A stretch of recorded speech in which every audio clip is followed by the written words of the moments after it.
এটা কি এটা দোষ এটা দোষ এটা দোষ নাকি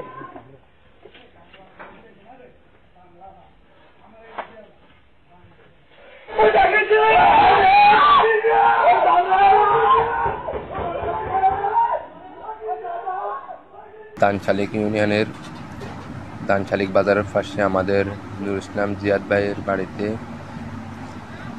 গতকালকে রাতের ডাকাতের যে সিসি ক্যামেরা ফুটেজ সেটা আপনারা দেখতে পাচ্ছেন, আপনাদের মাঝে উঠে দিচ্ছে। এই যে দেখেন ব্রিজ থেকে তারা ভিতর দিকে ঢুকতেছে কয়েকজন, এবং পিক আপ যে গাড়িটা নিয়ে আসছে গাড়িটা দেখবেন এই একটু পরে দিয়ে তারা করবে, ব্যাক করবে।